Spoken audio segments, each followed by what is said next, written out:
So let's pick up the story in 1 Samuel chapter 16. 1 Samuel chapter 16. And so what happened was when God stripped the kingdom spiritually away from King Saul, God told the prophet Samuel to go and anoint me another king. God told him where to go, and that's where we will pick up the story in 1 Samuel chapter 16. We'll start off in verse 1. And it reads, And the Lord said unto Samuel, How long wilt thou mourn for Saul, seeing that I have rejected him from reigning over Israel? Then he said, Fill thy horn with oil and go, and I will send you to Jesse the Bethlehemite, for I have provided me a king among his sons. And Samuel said, How can I go? If Saul hear it, he will kill me. And the Lord said, Take an heifer with thee, and say, I come to sacrifice to the Lord. Verse 3. And call Jesse to the sacrifice, and I will show thee what thou shalt do, and thou shalt anoint unto me him whom I name unto thee. And Samuel did that which the Lord had spake, and came into Bethlehem. And the elders of the town troubled at his coming, and said, Comest thou peacefully? And he said, Peacefully. I come to sacrifice unto the Lord. Sanctify yourselves, and come with me to the sacrifice. And he sanctified Jesse and his sons, and called them unto the sacrifice. Drop down to verse 10. And then, so as we're going to go into Jesse, and so Jesse brought all of his sons except for one. And we're going to read down here verse 10. It says, Again, Jesse made 7 of his sons pass before Samuel. And Samuel said unto Jesse, The Lord hath not chosen these. And Samuel said unto Jesse, Are here all thy children? And he said, There remaineth yet the youngest. And behold, he keep the sheep. And Samuel said unto Jesse, Send and fetch him, for we will not sit down till he come hither. And he sent and brought him in. Now it says, and now he was ruddy, and without, and with all of a beautiful countenance, and goodly to look to. And the Lord said, Arise, anoint him, for this is he. And Samuel took the horn of oil and anointed him in the midst of his brethren. And the Spirit of the Lord came upon David from that day forward. Now, it's very interesting as we read that section of Scripture. Jesse had 8 sons. But when the prophet arrived, he only brought 7 of his sons. David's father Jesse did not even consider David as possibly be the one that the prophet wanted to see. There are times many of us have been in our families and things and going on inside of our family. And some of our families had not really considered us as really amounting to anything, really being anything. And I'm sure at some point maybe all of us have experienced something like that at some point of our lives. What I even am hearing is that thing of a rejection. I'm not good enough.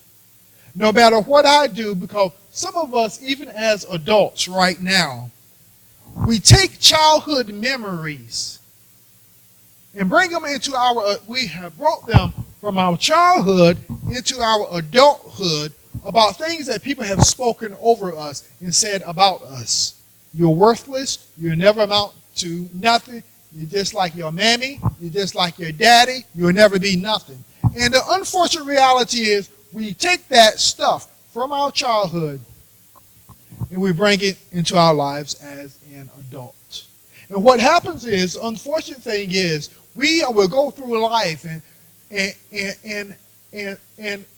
whether it's in church, whether it's on our jobs, whether it's just with friends or even strangers, we found ourselves when someone does something to us, we found this the spirit of like, I feel rejected, and when I feel rejected, the first thing I want to do when I feel rejected, well, one of two things.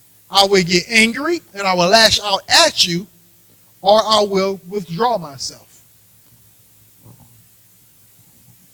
So here we are. This man had 8 sons. He brought 7 of them and left 1.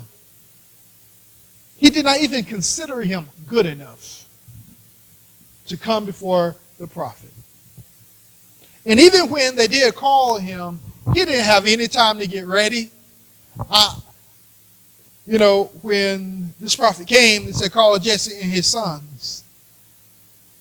They knew something was going on. I'm pretty sure they had some time to get ready and come in, to come to the sacrifice. But David was out there tending to the sheep. I was listening to someone, they were talking about how a sheep, on the pictures, they look so beautiful and white. But they said when they had went over there to like the Middle East, and how they look, they are really dirty and they stink and they smell. So you can imagine if David was back there tending to the sheep, and the Bible says that he was not goodly to look upon. He didn't look good. He wasn't ready for this. But they called him. And then the thing is, the prophet, the guy, when he came up to anoint him, when he came before him, God said, this is he. Do you understand that God knows exactly where you are? God knows your address. God knows where you are. And I don't care what has been spoken over you or what you even feel about yourself. God knows exactly who you are.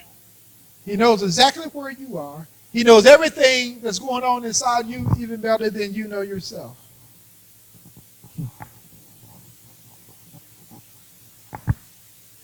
But the thing that I want to really point out here, wherever you are in life right now, whether you're on your jobs, whether you're home taking care of your family, or whatever you are doing, or wherever your function is, you have a function in church or not, whatever God has placed to your hands to do, be faithful. This right here is one of the things that, when we're talking about identifying the mode of operation of your enemy, you cannot conquer what you cannot identify. Faithfulness is an area that the enemy will try to get us to compromise. Have you ever been on your job? You are a believer and someone else is a believer, but they want to cut every single corner, and when they're around certain people, they want to speak a certain way.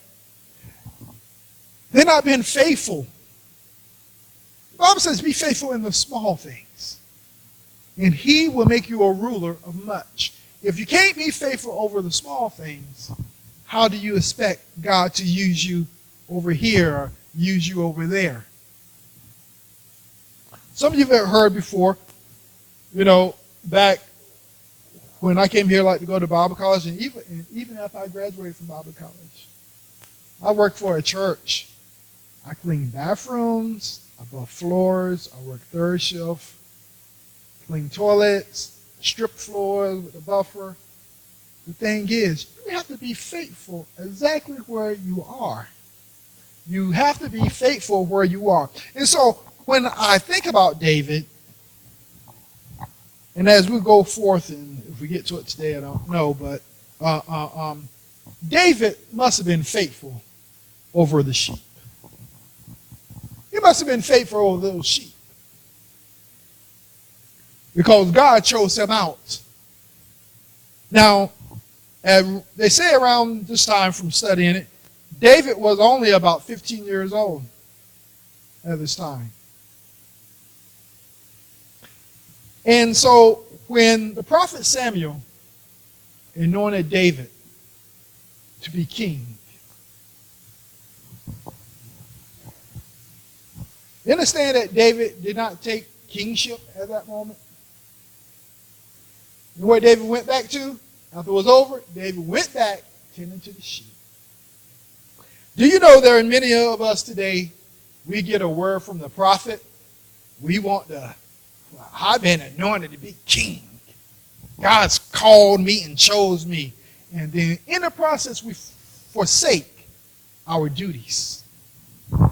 Because the prophet said, I've been anointed. One thing the guys showed me, you know olives in the store, right? Well, those olives, they came on an olive tree. Do you know the oil is in the olives? But that oil can't flow in the state it's in. Those olives have to go through a time of processing, right?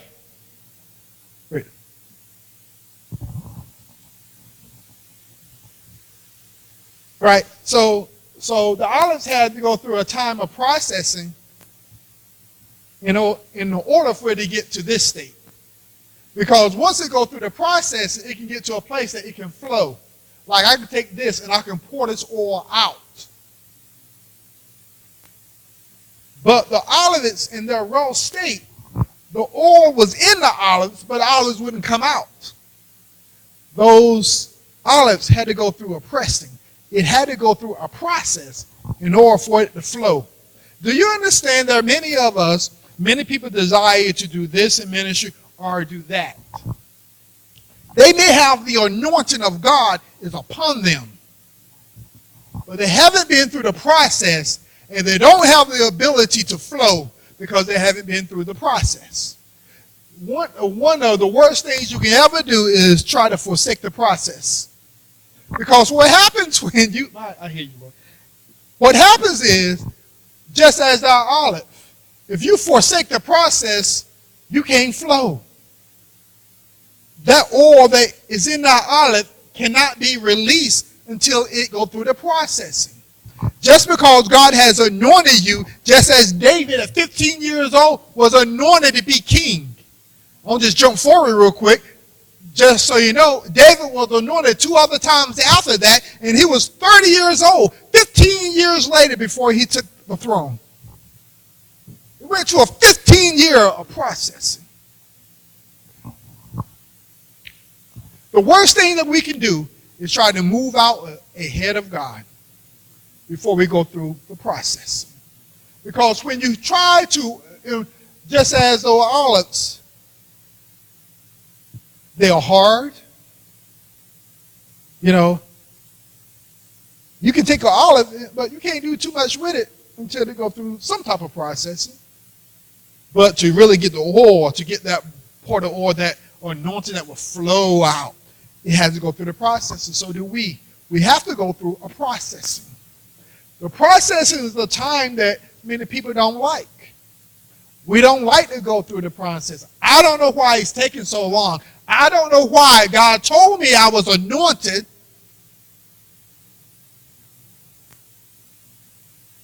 God told me I was anointed, and you know, it's time. It's time. But it's not time. Back when I graduated from Bible college in 2014, 10 years later before I started pastoring a church. I had friends shortly after graduation started pastoring church. But the thing is, you have to understand everyone has a different level of processing. Just because you may be in the time of processing longer than someone else doesn't make that person no greater than you. There's something else that God's got to do in you that he...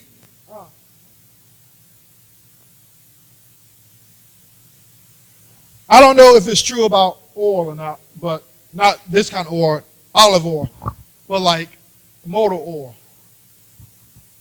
Wait a minute. Come on. What's that?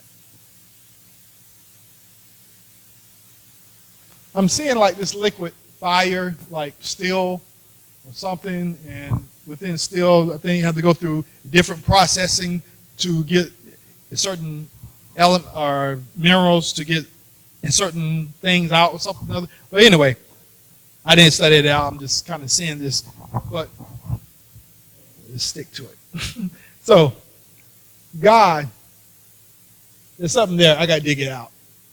I just saw you hearing it, and I saw it. So. But get back to this. The thing is, we have to go through the time of processing. Do not forsake the process. Even things you have been praying for, things you've been asking God for, the things you've been believing God for, and you haven't seen it come to pass yet, don't quit. Because for any of you who have ever been praying and you have a child, the greatest point of pressure, the greatest point of pressure is right before the birthing.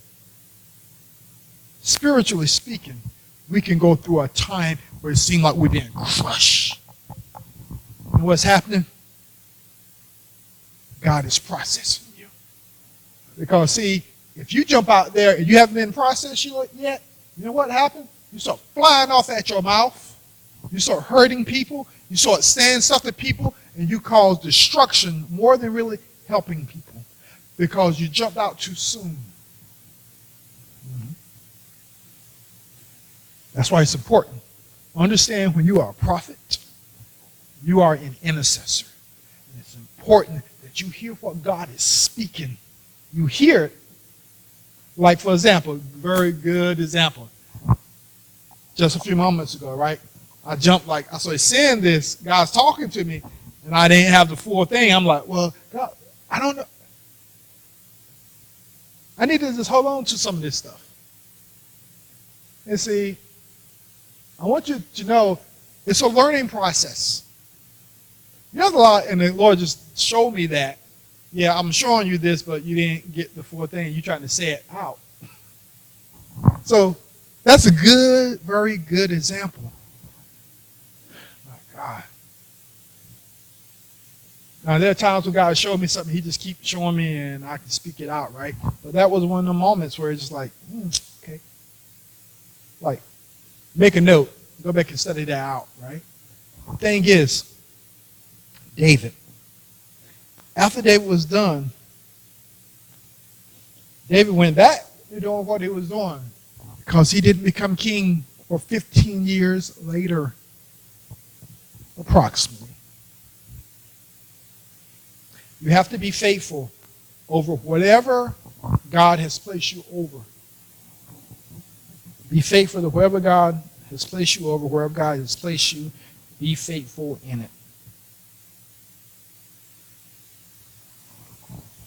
The thing is, we must ensure that everything in us, our minds and our hearts, are in line with God. Because when you're out of alignment with God, you start making these foolish mistakes, you start making foolish decisions, you start speaking all kinds of junk, and you go out and you get yourself caught into stuff. You say, oh, how did I get here? Well, you can trace it right back. You can trace it right back to your thoughts, because everything the enemy does whenever he attacks you, it all comes through your thoughts. You have to process thoughts in your mind before you make any decision. You have to make a decision to do something. Because the thing is, if you got the Holy Ghost in you, the Holy Ghost is not going to allow you to step into nothing blindly. Listen, the Holy Ghost is not going to allow you to step into anything blindly.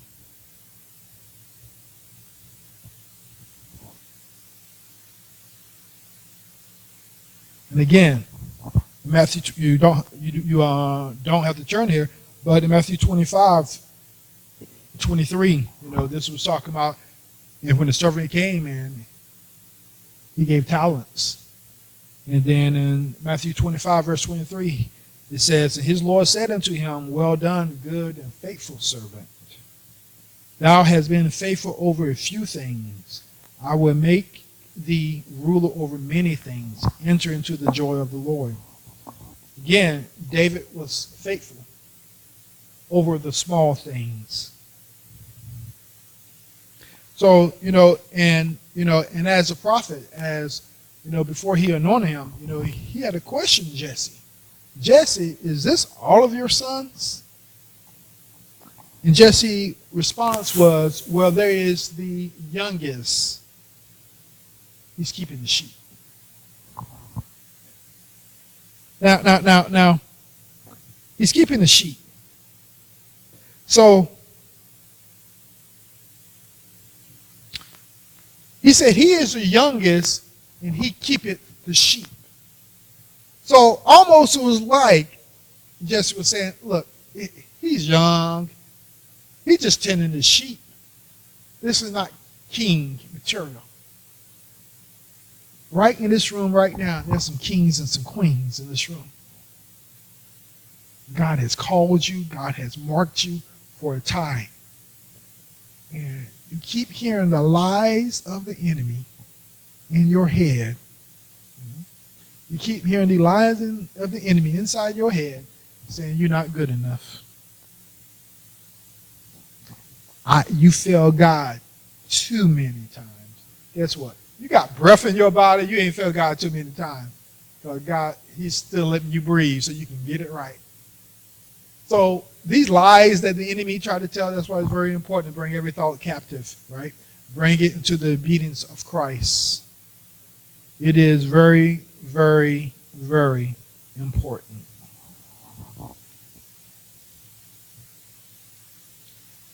Again, so in Samuel, the prophet Samuel anointed David in front of his family, in front of his brothers, in front of his father.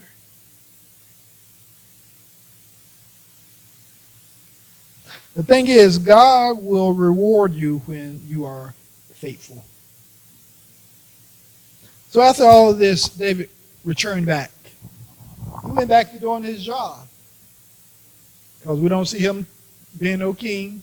He didn't go no place. He went right back.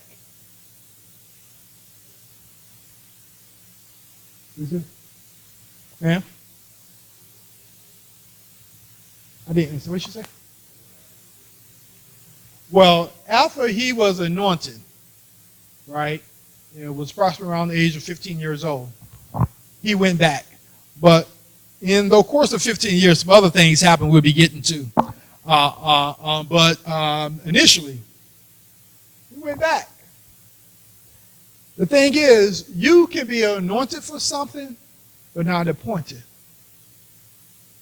Just because God's Spirit is resting on you, just because God has shown you something, told you something, or even spoken through the man or the woman of God, and they came to you and gave you a word. It's very important that you discern what season you are in so that you do not move out of step, so that you do not move out of place. The prophet anointed David, and David had to maintain his course. We're talking about identifying the mode of operation of the enemy. We cannot conquer what we cannot identify. The enemy wants us, as I said, to move out ahead of God. We don't want to move. You don't want to move out in front of God. You want to stay in step. You want to stay in sync with him.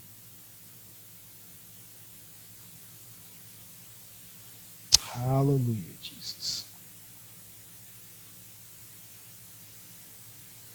Understand, as you are faithful, and you may have gifts, you may have a calling, but the thing is, what the Bible says, your gift will make room for you and bring you before a great man. Your gift will make room for you. We said today on the news, people, gifts, the talents have made room for them. We said in church, your gift will make room for you. The thing is, allow God to move, to make that room. Allow his Spirit to make that room.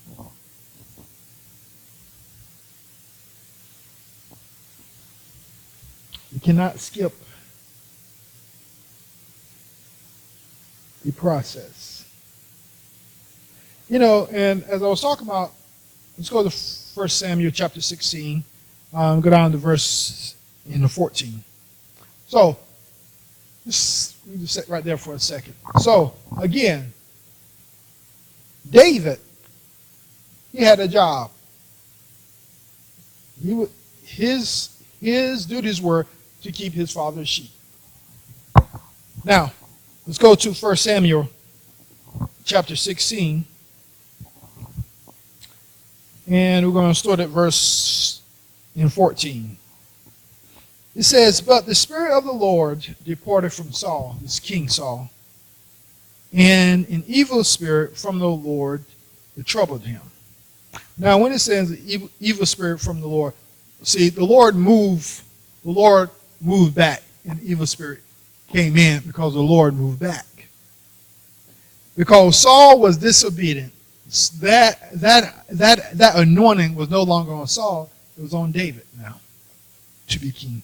Even though Saul still physically remained king.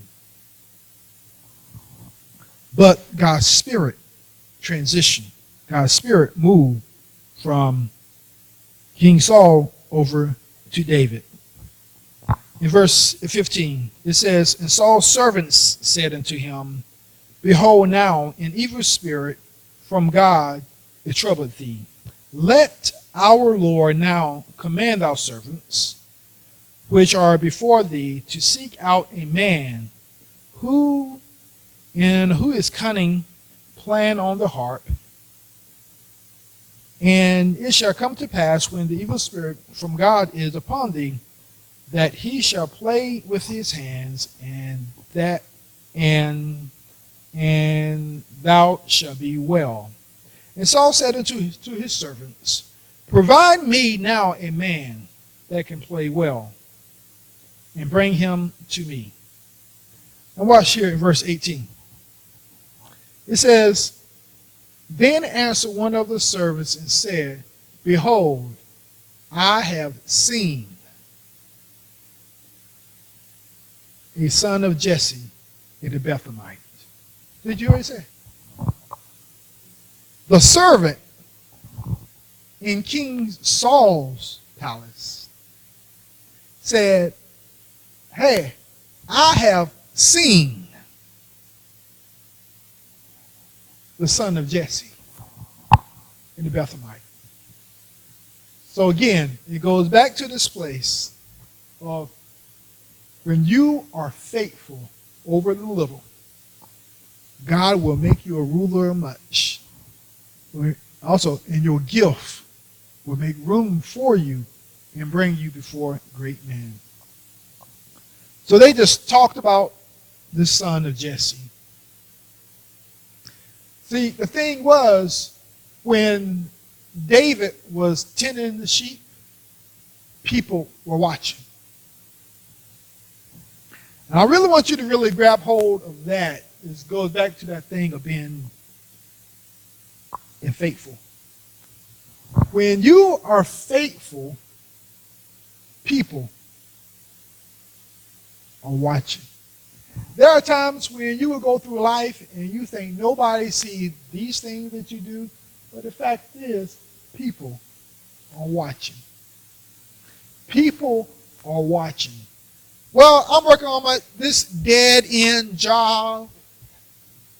There's no advancement. Understand, people are watching.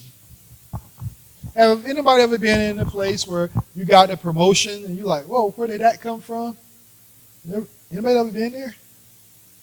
Why? Because people were watching you. Don't take what you may feel a very insignificant thing that you may be doing. Like, back in the day, well, when I say back in the day, I'm talking 10 years ago. 15 years ago. When I was in that church, scrubbing the toilets, working third shift, trying to go to school, and all that kind of stuff. Understand that people are watching. people watch you and what you are doing and how you conduct yourself. Sometimes we get in that place, we have these little jobs, and we feel like it's really not worth nothing, but wherever you're doing, somebody's paying you to do it. So it's something that is important to them. Be faithful. My God, I hate you. Every church I have been to, from the time I graduated from Bible college, the 2 churches I went to before I started pastoring, the thing that I heard the Lord say to me was this: you be faithful over another man's, I will take care of yours.